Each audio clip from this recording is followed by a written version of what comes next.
It's 6 a.m. in the morning. At 9:30 ang flight ko. I grab my suitcase.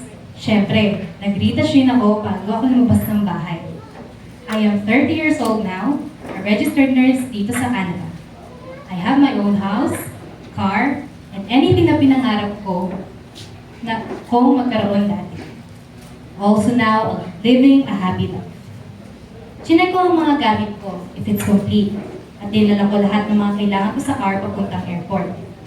Phone, wallet, baggage, ano pa ba? Wala na siguro. Papasok na sana ako ng kotse nang biglang, Han! Ang passport mo! Ha! Ang asawa ko pala. Yes, I am married. He was one of my admirers way back when I'm still studying. Sa dami mong pwedeng makalimutan, passport mo pa talaga? At inabot sa akin ang passport. And kissed him on the cheeks. Thank you, hon. Sinilip ko si Mama at katabi niya si Ate Arian sa harap ng bahay namin.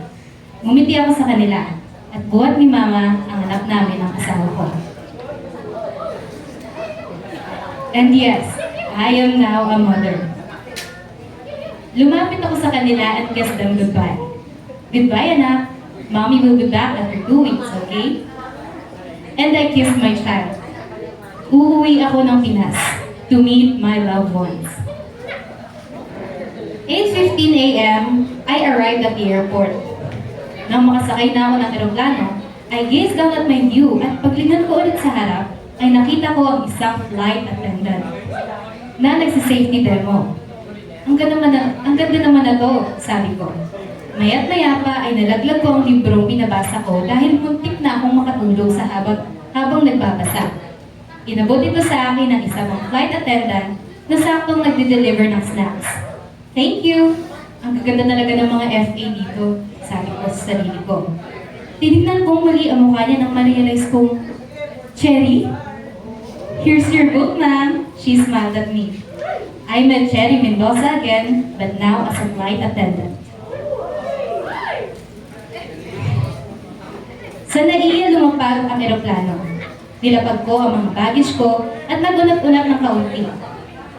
Umupo akong saglit at nagmasid sa paligid nang makita ko ang tatlong maiingay sa airport. Apir ng apir, yung dalawa. Namiss ko tuloy yung mga kaibigan ko na palapir. Isang lalaki at dalawang babae, nakausap si Cherry na nakatayo sa tabi ng glass door sa airport.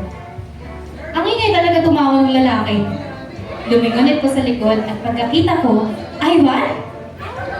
Sino kasama na to? Pupunta sana ulit ang dalawang babae sa upuan nila na makita nila akong gulat sa kanila dahil napagtanto kong si Rox at Andrea.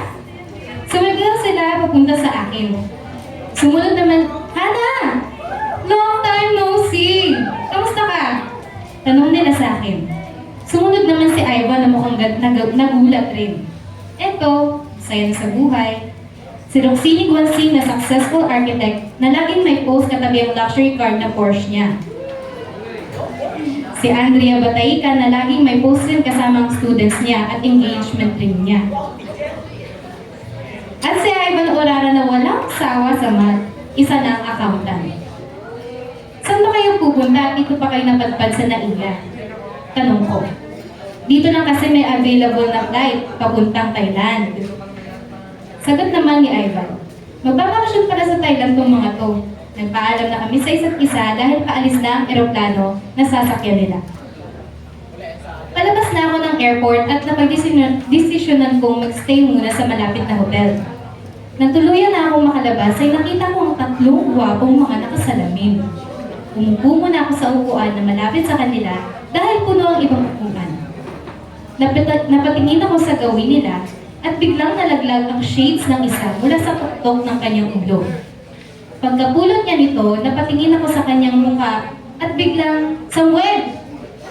Sigaw ng isang kararating pa lang. Kanina ka pa namin inaantay, Reve. Sabi ng isa parang familiar sa akin at na-realize kong si Janjan. Pumunta ako sa kanila at tinapik ang isa. Hanggang dito talaga ang ingay nyo. Gulat silang tumingin sa akin. Nagkwentuhan kaming saglit at nagpaalam na dahil dumidilim na. Kabababa lang pala ng mga ito galing sa international ship. Si Reven Mateo, Samuel Asuncion, at John Michael Camba na akala mong petics lang, mga seaman na pala. Nag-aantay na ako ng masasakyan nang mayroong lumabas rin na isang pasahero galing sa airport. Napatingin ako sa dami ng dala niya at may isang box pa. Mga pasalubong siguro.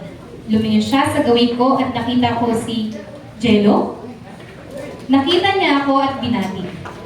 Nagkaroon kami ng maiksing kwentuhan dahil dumating na parehas ang sundo namin.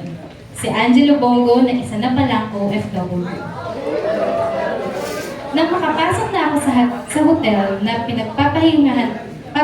pagpapahingahan ko, ay napalingon ako sa isang room na mayroong clinic na nakalagay sa itaas ng pintuan. Pagkatapos kong maiba ang mga gamit ko sa room ko, ay pumunta ako roon para kumuha ng gamot dahil kanina pa ako nahihilo. Dahil na rin siguro sa pagod sa biyahe. Yes, ma'am. Ano pong kailangan? Tanong ng nurse na nagbabantay sa clinic. Lumingon ako sa kanya at nakita kong si Renly. Muling tumingin sa akin si Renly at sa kanya na-realize na, Hana? Hoy! Kamusta ka? Teka, ano bang kailangan mo at nandito ka sa clinic? Tanong niya. Kailangan ko sana ng gamot para sa hilo. Pagkaalis ni Renly upang kunin ang kailangan ko ay bigla namang, Dok, andyan ka na po pala, bati ni Renly. Paglingon ko kay Doc ay nakita kong ito si Ate Merjul. Dumating naman si Ate Merjul. Nagkaroon kami ng maiksing kwentuhan at nagpaalam na sa isa't isa dahil nga pagod ako galing sa biyahe. Si Renly Perez na isa na ring ganap na nurse katulad ko at si Ate Merjul Carbona na isa ng ganap na doktor. Nagpahinga na ako agad dahil pagod na ako sa biyahe. I woke up around 5:30 at 10 a.m. pa naman ang flight ko. I had my breakfast, fix my things, and get ready para sa flight ko pauwing Mindoro. Nakaupo na ako sa seat ko sa plane nang biglang may tumabi sa akin. Kaparehas ko ng seat. Mukhang busy pa ata dahil hinila niya ang folding table sa harap niya at nagbukas ng laptop. Lumingon ako sa kanya at ito ay si John Lloyd? Tanong ko. Nagulat rin siya at binati ako. Nagkwentuhan kami. Si John Lloyd Lidab na isa na pala ganap na engineer na kagagaling lang ng Thailand. Nagpaalam na kami sa isa't isa na makalapag na ang eroplano at nakarating na ako sa Mindoro. The day after, ay napag-isipan kong gumala muna at nag-explore sa kung ano bang bago dito sa Mindoro. Nang makarating ako sa bayan ay nakita kong isang restaurant na ang pangalan ay Delicious Restaurant. Pumasok ako sa loob at saktong lunchtime na rin. Elegante ang lugar at high class. May pumasok na binati ang lahat ng waiters and waitress. Baka ikaw may-ari, tanong ko.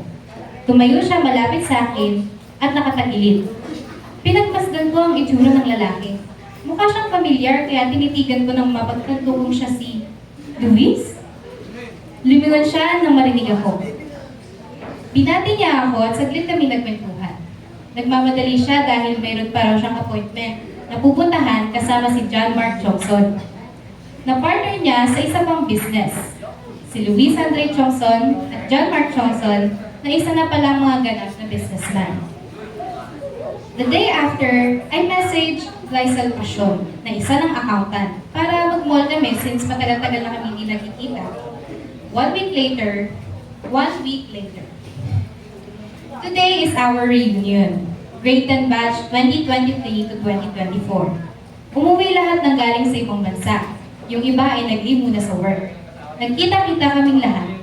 Nakita ko rin sila Andrea Diasis na isa ng lawyer, Laika ang bata na isa ng agriculturist, si Jeremiah Oroa na isang coach ng mga athlete, si Alessandra Peralta na nag-special number kasama ang nabuo niyang band, at Angel Nicolgo na isa ng piloto na masaya sa kanyang fur parent life.